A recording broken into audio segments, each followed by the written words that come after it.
In the vastness of the universe of ideas, philosophical questions are like twinkling stars that illuminate the darkness of the unknown. Amidst this intellectual spectacle, C.S. Lewis's 37 phrases emerge as constellations of insight and inquiry, inviting us to explore the deepest mysteries of human existence. These brief yet impactful words serve as portals to a journey of reflection and discovery. What do these phrases reveal about the nature of truth, morality, and life itself? How do they challenge us to rethink our own conceptions and delve into the depths of human thought? In this analysis, we will unravel the power of these C.S. Lewis phrases and explore the universal truths they reveal. 1. Everything changes, nothing ever stays the same. C.S. Lewis's quote addresses a fascinating and often paradoxical aspect of human experience: the nature of time and our perception of change. The first part of the statement, "Everything changes, nothing remains the same," reflects a fundamental truth in many aspects of life and the universe. From the laws of physics, which show that the universe is in a constant state of change and evolution, to transformations in society, technology, and our personal lives, change is a constant. The second part of the quote, "Isn't it funny how day by day nothing changes, but when you look back everything is different," speaks to how we perceive time and change in the short and long term. In day-to-day life, changes may seem insignificant or imperceptible because we are immersed in our routines, and the small daily variations do not seem to significantly alter the course of our lives. 2. There are far, far better things ahead than the ones you leave behind.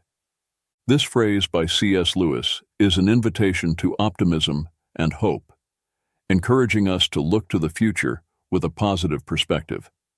The central idea is that, regardless of the losses or challenges we face, the future holds possibilities and joys that surpass what has been left behind.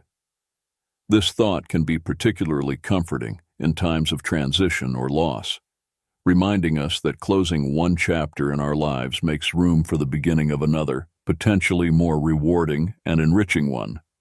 Lewis, with this statement, also touches on the transitory nature of life and the importance of not clinging excessively to the past or material things. Excessive attachment to what has been can prevent us from fully embracing new opportunities and experiences. The idea that the best is yet to come serves as a reminder to keep our minds and hearts open to the infinite possibilities the future holds. 3. Nothing in life ours to keep. This idea can be interpreted in various ways. In a material sense, it suggests that generosity and the act of sharing with others can enrich our own life experience, providing a sense of satisfaction and purpose that simple accumulation of material goods cannot offer. On a deeper level, it can be argued that only through generosity and altruism can we truly experience the richness of life, as it is in giving that we receive. Furthermore, Lewis may be touching on a broader spiritual or philosophical truth, where true freedom and fulfillment come from transcending selfishness and excessive attachment to worldly things. By opening ourselves to others and connecting to something greater than ourselves, we can find a sense of possession and belonging that is deeper and more enduring. 4. Give up yourself, and you will find your real self. This concept, often explored in spiritual and philosophical contexts, suggests that the true essence of who we are can only be found when we abandon the ego, superficial desires, and pretensions. Lewis is encouraging us to look beyond the layers of identity constructed by society, expectations, and our own ego. By giving up yourself, he refers to the act of setting aside these superficial layers to discover the true self that resides on a deeper level. This implies a process of detachment from material desires, selfish ambitions, and the relentless pursuit of external approval in order to connect with more authentic and enduring values. 5. Don't doubt your value. Don't run from who you are.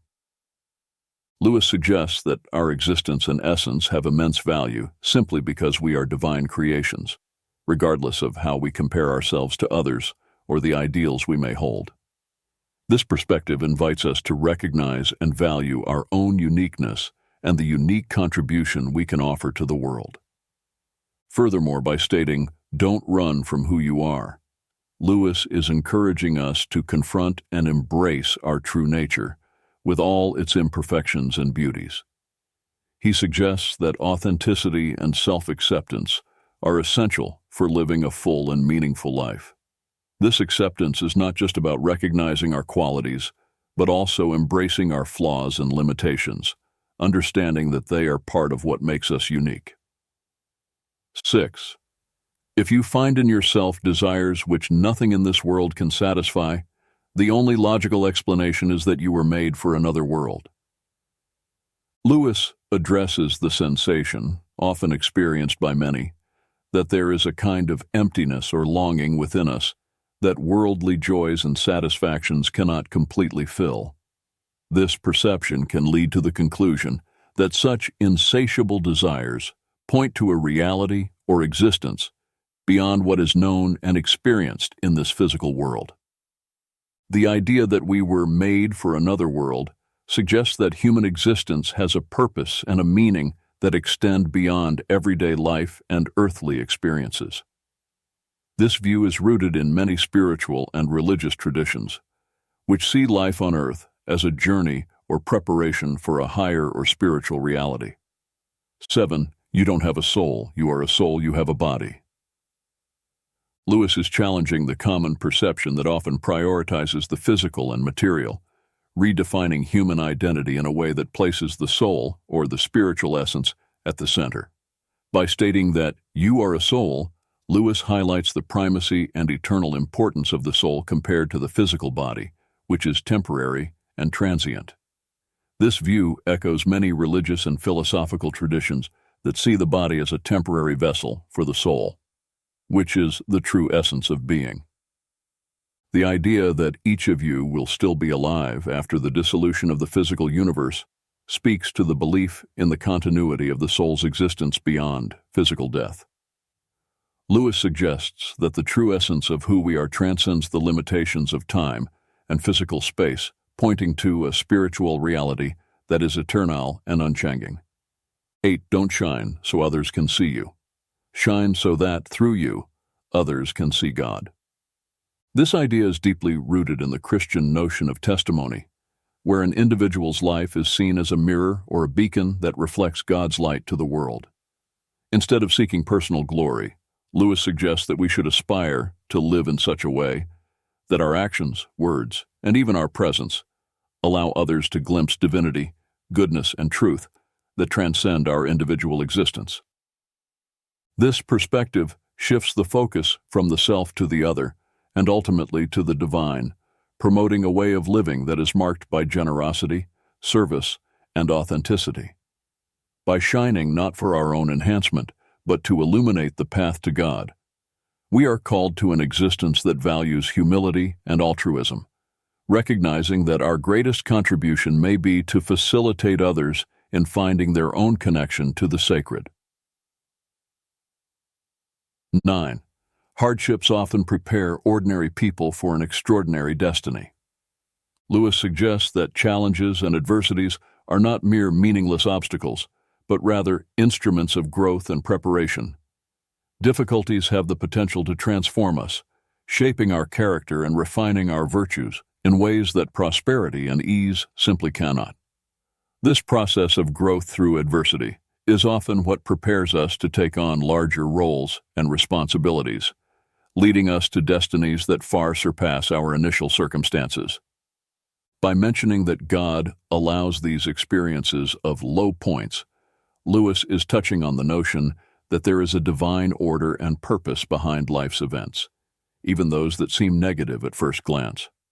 The lessons learned through adversity are seen as essential to our spiritual and personal development, teaching us perseverance, compassion, humility, and dependence on a force greater than ourselves. The idea that God does not make anyone wait unless it is good for him to wait reflects a view that God's timing is perfect, even if we do not immediately understand it. Patience and waiting are seen not as emptiness or meaningless inactivity, but as an opportunity for internal growth and preparation for what is to come. Thus, Lewis encourages us to face difficulties and periods of waiting, not as abandonments, but as integral parts of a larger plan that leads us to an extraordinary destiny. 10. Experience is the most brutal of teachers. By referring to experience as the most brutal of teachers, Lewis is underscoring the often harsh and unforgiving nature of real life as a vehicle for learning. Unlike theoretical or academic learning, experience educates us through successes, and more often through failures, losses, and challenges. These moments can be painful and difficult to endure, but they are also incredibly potent in forging character, resilience, and wisdom. The second part of the phrase, "but you learn, my God, do you learn," emphasizes the effectiveness of this type of learning. Despite its brutality, or perhaps because of it, the lessons learned through experience tend to be deeply internalized. The direct experience of consequences, whether positive or negative, engraves knowledge in a way that passive instruction rarely achieves. 11. Repeated failures are fingerposts on the road to achievement. In describing failures as fingerposts, Lewis suggests that each failure serves as a lesson and a guide, pointing towards adjustments and changes necessary in our approaches, strategies, or even in our understanding. These posts illuminate the way, offering critical insights that help us navigate the path towards our goals. The idea of failing forward is particularly powerful. It implies that each failure, instead of pushing us backward, actually propels us forward, bringing us closer to success. This is because we learn, adapt, and grow through our experiences of failure. This concept encourages a mindset of resilience and persistence, where obstacles are seen as opportunities for development and improvement. 12. You are never too old to set another goal or to dream a new dream.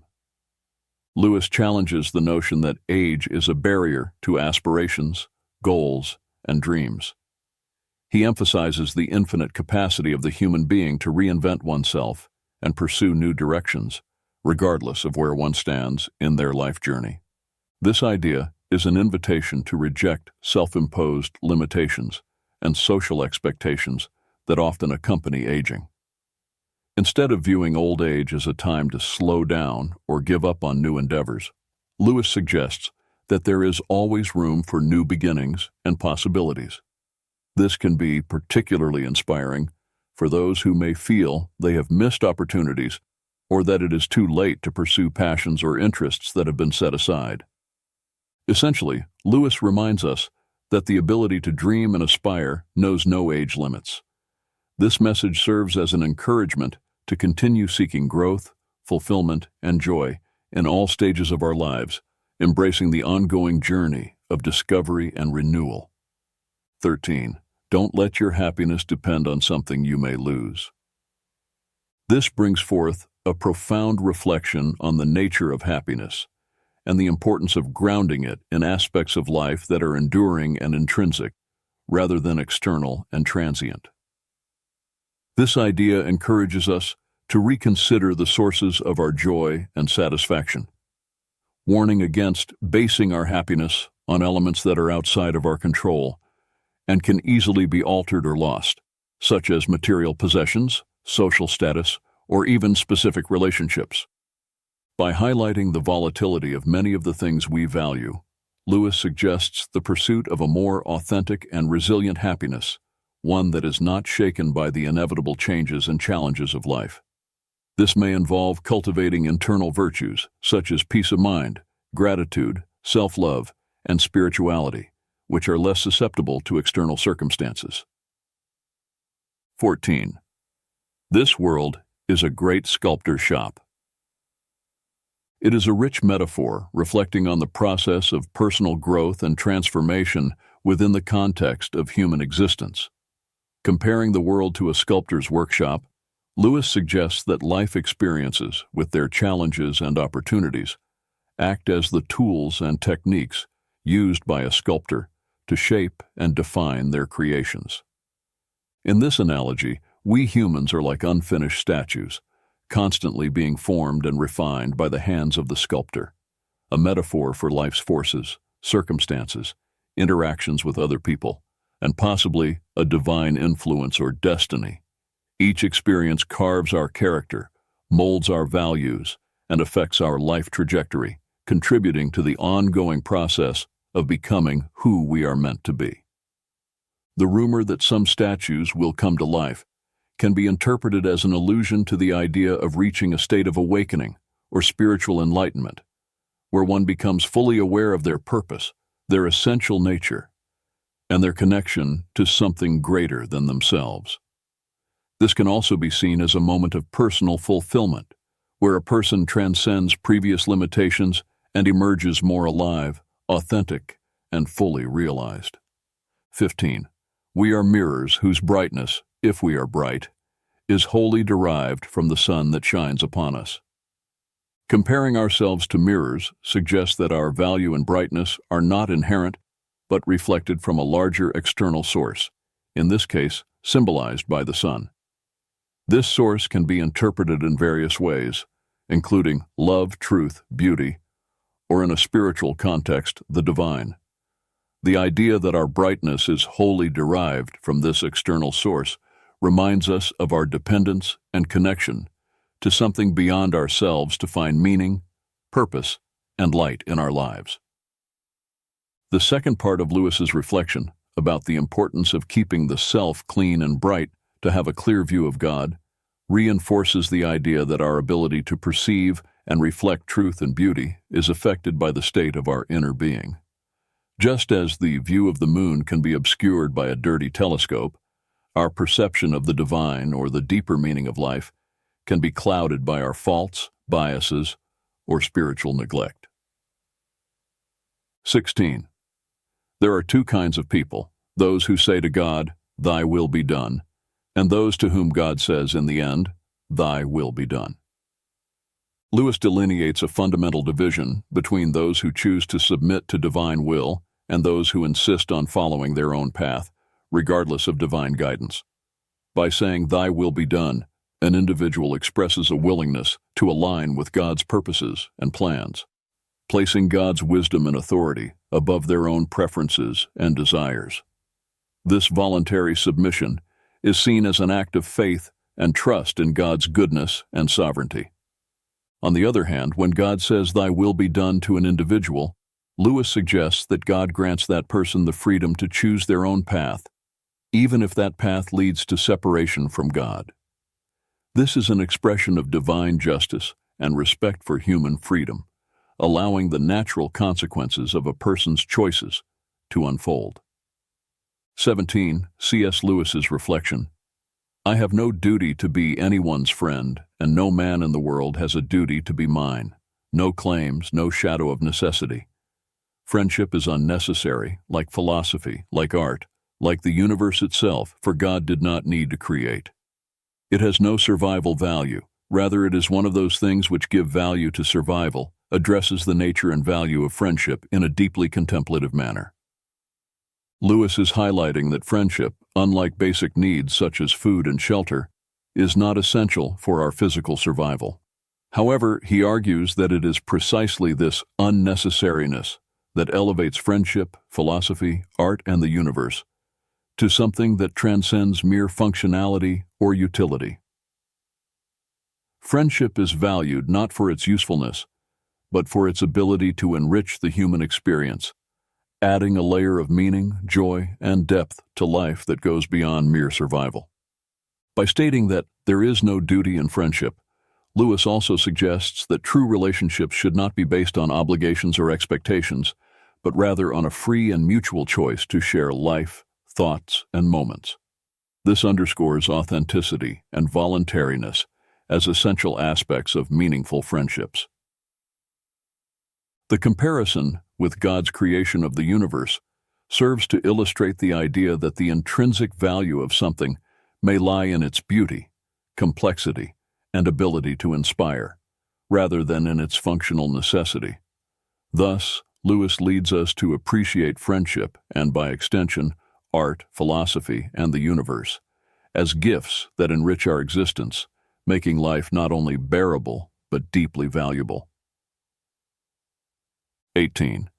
You will never make a good impression on other people until you stop thinking about what sort of impression you are making. Lewis suggests that conscious effort to shape how we are seen often has the opposite effect, leading to a perception of inauthenticity or excessive effort. This reflection encourages us to adopt a more genuine and less calculated approach in social interactions. When concern about the impression we are making is replaced by authenticity and being present in the moment, we are more likely to truly connect with others. This is because authenticity promotes an openness and vulnerability that are essential for meaningful human relationships. Additionally, excessive concern about image can distract us from listening and engaging meaningfully with others, as we are more focused on how we are being perceived than on the interaction itself. By releasing the need to control others' perception, we make space to be ourselves, which is often more attractive and impressive than any carefully constructed persona. 19. To love at all is to be vulnerable. Lewis highlights that the act of loving inherently involves the risk of pain and loss because opening the heart to others, whether to people, animals, or even passions, exposes us to the possibility of being hurt. However, he argues that the only way to completely avoid this pain, by isolating oneself and protecting the heart from any emotional involvement, comes at a much higher cost. By doing so, the heart, while safe from pain, also becomes isolated from any form of true love and consequently from one of the most enriching experiences of human life. The paradox presented by Lewis is that in attempting to shield the heart from any harm by making it unbreakable and impenetrable, we actually render it unredeemable. This suggests that a heart never exposed to the risk of love loses its ability to love and be loved, becoming hardened and insensitive. 20. What draws people to be friends is that they see the same truth. Highlights the importance of intellectual and spiritual connections in forming deep and meaningful friendships. Lewis suggests that at the core of true friendships, there is a mutual recognition and appreciation of certain values, ideas, or fundamental truths that transcend superficial circumstances or passing interests. This view underscores that friendships are not merely based on convenience, physical attraction, or social circumstances, but on a deeper connection that involves the discovery and acknowledgement of a shared truth.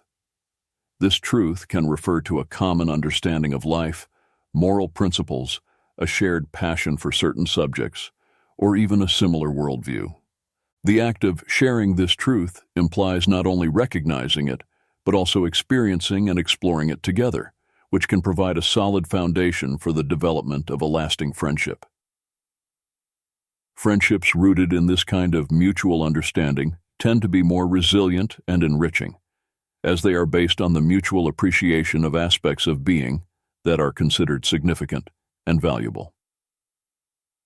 21. Love is a steady wish for the loved person's ultimate good. Lewis redefines love beyond the common notion of intense emotion or physical attraction. He presents love as an active and deliberate commitment to the well-being and happiness of the other person, regardless of circumstances or one's own emotions. This conception of love as a steady wish emphasizes the volitional and intentional nature of true love.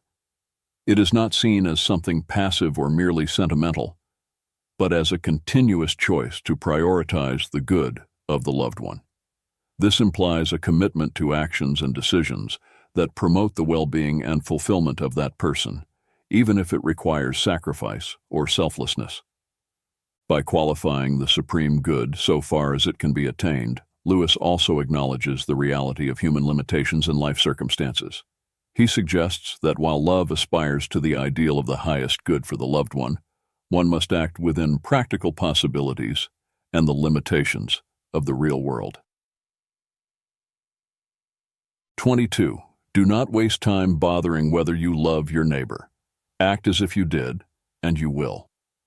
explores a pragmatic and action-oriented approach to loving one's neighbor, a central idea in many ethical and religious traditions.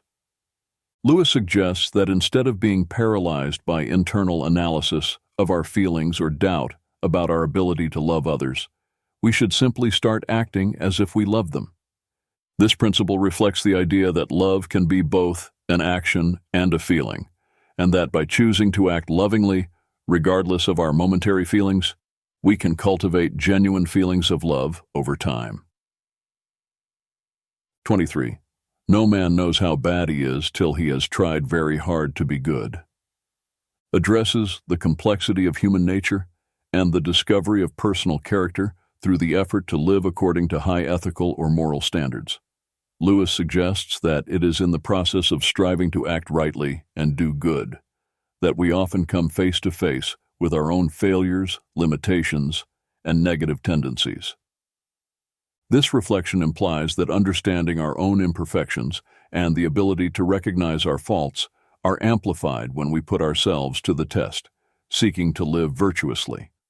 This can be a humbling experience as we discover that goodness and virtue are not as easily achieved as we might have imagined, thus revealing the depth and persistence of our flaws and weaknesses.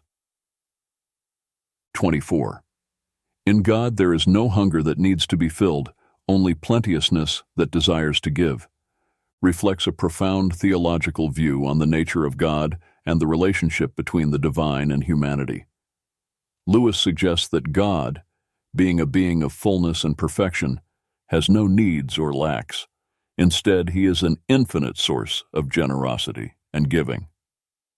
This idea contrasts the conception of God with human nature, which is often driven by needs, desires, and a constant search for satisfaction. Instead, God is portrayed as someone whose essence is fullness, needing nothing from us to complete or improve his being. Therefore, God's desire to relate to humanity and provide for his creations is not motivated by a lack or need, but by an expansive and generous love that seeks to share his own fullness. 25. If a person thinks she is not conceited, she is very conceited indeed. Addresses the paradoxical nature of self-perception, especially regarding pride and vanity. Lewis suggests that excessive self-assurance in one's humility can ironically be a sign of deep pride. The act of considering oneself free from vanity can be in itself a manifestation of vanity, as it implies satisfaction with one's supposed moral superiority or self-control. This observation points to the complexity of human nature and the difficulty of achieving true humility, which is not based on denial of one's own faults, but on sincere recognition of them. True humility involves honest self-assessment and a willingness to accept that, as human beings, we are all fallible and susceptible to error and pride. 26. Pride is spiritual cancer. C.S. Lewis's view of pride as a spiritual cancer highlights the destructive nature of this vice in a person's spiritual and relational life. By describing pride in this way, Lewis suggests that it corrupts and consumes the ability to love, find satisfaction, and even exercise good judgment. Pride is presented not just as a minor character flaw, but as a corrosive force that can destroy the most fundamental aspects of human and spiritual well-being. The second quote expands on this idea, explaining how pride obstructs knowledge of God. Lewis illustrates this with the image of a proud person who is always looking down, both literally and metaphorically, judging others and circumstances from a position of supposed superiority. This posture of looking down symbolizes a self-imposed barrier that blocks sight and openness to higher realities, including the spiritual. Therefore, as long as one is stuck in this attitude of pride, they will be unable to perceive or connect with God, who is above in the spiritual sense. Both quotes emphasize the idea that pride not only negatively affects interpersonal relationships and self-image, but also constitutes a significant obstacle to spiritual growth and perception of realities beyond the self. Lewis invites us to recognize pride as a serious impediment to love, genuine happiness, and wisdom, encouraging a constant pursuit of humility as a path to spiritual health and true knowledge. 27. Only the pure in heart want to see God. This quote distills a profound truth about the nature of spiritual longing and the necessary condition for genuine seeking of God. Lewis suggests that purity of heart is not only a quality that makes someone fit to encounter God, but also the very characteristic that awakens the desire to seek Him. Purity of heart can be understood as a cleansing of intentions, an absence of falsehood or duplicity, and a sincerity in the pursuit of truth and good. This purity involves an orientation of the being toward what is genuine and good, free from the distortions of selfishness, pride, and disordered passions that can obscure spiritual vision and deflect the quest for truth. By stating that only the pure in heart desire to see God, Lewis is highlighting the idea that the desire to know and draw near to the divine requires a certain inner disposition characterized by purity and sincerity. This implies that the spiritual journey toward God begins with an inner work of purification and alignment of the desires of the heart with spiritual values. 28. Human history is the long, terrible story of man trying to find something other than God which will make him happy. C.S. Lewis's statements about human pursuit of happiness outside of God reflect a deep critique of the nature of human aspirations and endeavors throughout history. Lewis suggests that the relentless quest for satisfaction in earthly things, whether wealth, power, pleasure, or status, is futile, as true happiness and peace cannot be found apart from God. God cannot give us a happiness and peace apart from Himself, because it is not there. This assertion highlights the view that any attempt to find lasting contentment outside of a relationship with the divine is doomed to failure, as the true source of peace and joy resides in God. To what will you look for help if you will not look to that which is stronger than yourself? This rhetorical question invites reflection on the need to seek support and guidance in a force greater than our own limited human capacity, suggesting that reliance on purely human resources or solutions is insufficient to address life's fundamental challenges. All that we call human history, money, poverty, ambition, war, prostitution, classes, empires, slavery, is the long, terrible story of man trying to find something other than God which will make him happy. This observation about human history as a series of failed attempts to find satisfaction in earthly substitutes for God underscores the view that many human endeavors and conflicts stem from a misguided search for meaning and contentment. Together, these reflections by Lewis challenge us to reconsider the sources in which we seek happiness and purpose, encouraging a reorientation toward spiritual values and a deeper relationship with the divine as the path to true satisfaction and peace. 29. Forgiving does not mean excusing. This quote distinguishes two fundamental attitudes toward dealing with offenses or mistakes. By stating that forgiveness does not equate to excuse, Lewis highlights the importance of acknowledging the seriousness and reality of an offense without allowing it to perpetuate resentment or hostility. Forgiveness implies a conscious decision to release resentment or the desire for retaliation against someone who has wronged us, even when we recognize that the act committed against us was wrong and unjustifiable. This distinction is crucial because it recognizes the responsibility of the offender without allowing that offense to dominate future relationships or the emotional state of the offended party. In contrast, excusing someone often involves minimizing the offense or justifying the offender's behavior, potentially ignoring the harm caused.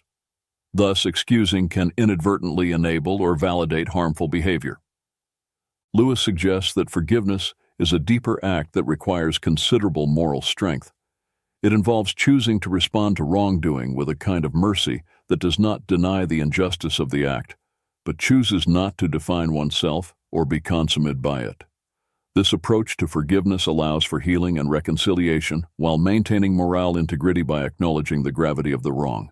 Therefore, a forgiveness, as Lewis conceives it, is an act of grace that transcends mere acceptance of others' faults, promoting the restoration of relationships without denying the reality of the harm caused. 30. Thirst was made for water, inquiry for truth. By C.S. Lewis offers a powerful metaphor that underscores the intrinsic connection between human pursuit of knowledge and the nature of truth. By comparing physical thirst for water with the innate desire to understand truth, Lewis invites us to reflect on the fundamental need we have to seek knowledge and understanding. Just as thirst is a natural condition that drives us to seek water to quench it and ensure our physical survival and well-being, curiosity and the desire to understand are fundamental impulses that lead us to seek truth, to satisfy our need for intellectual and spiritual knowledge and understanding. This comparison emphasizes that just as water is essential for physical life, truth is indispensable for our intellectual and spiritual life. Just as our bodies are designed to seek and consume water to maintain their health and proper functioning, our minds are naturally inclined to question, explore, and seek understanding to grow and thrive intellectually. 31. Faith is the art of holding on to things your reason has once accepted, in spite of your changing moods. This phrase by C.S. Lewis offers a profound understanding of faith that transcends mere emotional or irrational belief. Lewis suggests that true faith involves a continuous commitment to convictions and truths that have been accepted by reason, even when emotions or circumstances may try to sway us. This conception of faith highlights its active and deliberate nature, not as a passive state of acceptance, but as a constant exercise of will and discipline. By defining faith as the art of staying firm, Lewis implies that it requires practice, skill, and conscious effort to sustain beliefs in the face of doubt, fear, or uncertainty that may arise with fluctuations in our emotional states or changes in life circumstances. By emphasizing that faith is based on things reason once accepted, Lewis is also rejecting the notion that faith and reason are mutually exclusive. Instead, he proposes that authentic faith has its roots in rational and conscious understanding, and that maintaining this faith requires a continuous and deliberate return to these rational principles, especially when challenged by ever-changing moods. 32. We meet no ordinary people in our lives. This statement by C.S. Lewis offers a deeply human perspective on the nature of interpersonal interactions and the uniqueness of each individual. Lewis suggests that every human encounter, no matter how brief or trivial it may seem, is an opportunity to connect with someone extraordinary, whose life, experiences, and perspectives are unique and valuable. This assertion challenges the notion that some people are common or ordinary, highlighting that all individuals have a story, an inner complexity, and a unique potential that make them worthy of attention and respect. Even those who may seem to play mundane roles in our lives can have unexplored depths and inner riches that deserve to be recognized and valued. 33. Everyone thinks forgiveness is a lovely idea until he has something to forgive. This quote addresses the challenging nature of forgiveness and how our perspective on it can change when we find ourselves in the position of needing to forgive someone for a transgression or injustice. Initially, many people may agree that forgiveness is a noble and desirable virtue, recognizing its moral value and the emotional benefits it can bring to both the aggressor and the offended party. However, when confronted with the reality of a situation where they have been hurt or harmed by someone else, the act of forgiveness can become much more difficult than they imagined. This quote highlights the human tendency to idealize forgiveness when we are not directly involved in situations of conflict or hurt. However, when we are faced with the real need to forgive someone who has hurt us, we may discover that forgiveness is a complex and painful process that challenges our emotions, self-image, and values. 34. Integrity is doing the right thing, even when no one is watching. This quote highlights the importance of acting in accordance with our values and principles, regardless of the presence of supervision or the potential for reward or punishment. By defining integrity as doing the right thing, Lewis suggests that true integrity goes beyond simply following rules or social norms. It is a matter of moral and ethical principles. This implies making choices based on what is morally correct, even if it is easier or more advantageous to act otherwise. The part of the phrase that emphasizes that this should be done even when no one is watching underscores the importance of authenticity and consistency in our actions. This means that integrity is not something we display only to impress others or avoid negative consequences. It is a quality that is inherently valuable and shapes our conduct in all aspects of life. 35. Children are not a distraction from more important work. They are the most important work. This quote emphasizes the priority and significance of caring for and raising children in a person's life. In doing so, Lewis highlights the responsibility and privilege that parents have to shape and influence the development and future of their children. This statement challenges the common notion that caring for children is merely a secondary part or an obligation that competes with other activities considered more important or meaningful. Instead, Lewis argues that children are not a distraction, but rather the central focus and primary responsibility of any adult who takes on the role of a father or mother. By recognizing children as the most important work, Lewis underscores the profound influence that parents have on the lives and development of their children.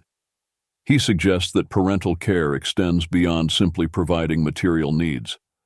It involves nurturing, educating, guiding, and loving children, preparing them to face life's challenges and become responsible and compassionate adults. 36. A children's story that can only be enjoyed by children is not a good children's story. Lewis argues that a story intended for children should be able to captivate and enchant not only the child audience, but also adults, regardless of their age. This statement suggests that the best children's stories transcend age limitations and have a universal appeal that resonates with readers of all ages.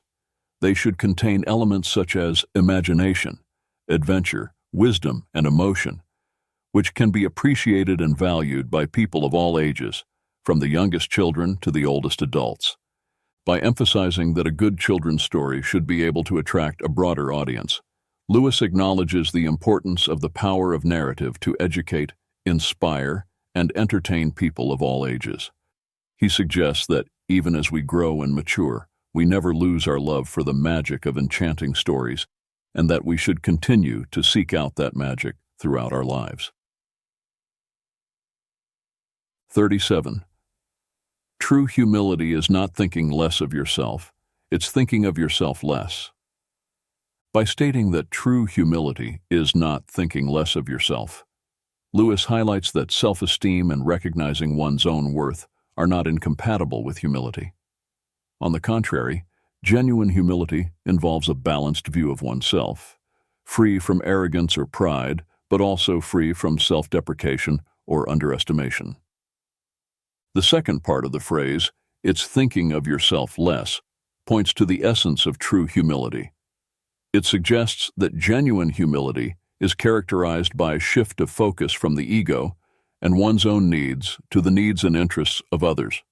This implies a spirit of service, compassion, and consideration for others, where the self is not at the center of attention, but rather concern for the well-being and happiness of others. This quote challenges the common notion that humility is linked to self-denial or lack of self-esteem. Instead, Lewis argues that true humility is rooted in a balanced view of oneself, combined with a sincere willingness to put others first. As 37 quotes by C.S. Lewis offer a rich and multifaceted tapestry of wisdom and insight into various aspects of human life, faith, morality, and the human condition. Together, these quotations form a comprehensive panorama that invites deep reflection and personal introspection. A conclusion we can draw from these quotes is the importance of seeking truth, authenticity, and integrity in our lives. Lewis reminds us that true wisdom lies in the ability to look beyond superficial appearances and delve into the essence of things, cultivating a deeper understanding of the world and ourselves. Moreover, the quotes highlight the importance of empathy, compassion, and love for others, as well as the need to cultivate virtues such as humility, forgiveness, and gratitude in our daily lives. They challenge us to grow, to learn, and to evolve as individuals, constantly striving for moral and spiritual excellence. Another recurring theme in these quotes is the idea that true happiness and fulfillment are not found in material achievements or external successes, but rather in connection with the divine, in cultivating meaningful relationships and in serving others. Ultimately, C.S. Lewis's words remind us that the journey of life is a continuous search for meaning, purpose, and transcendence. They encourage us to embrace the challenges, to embrace the journey of life with courage and determination, and to constantly seek truth, goodness, and beauty in the world around us.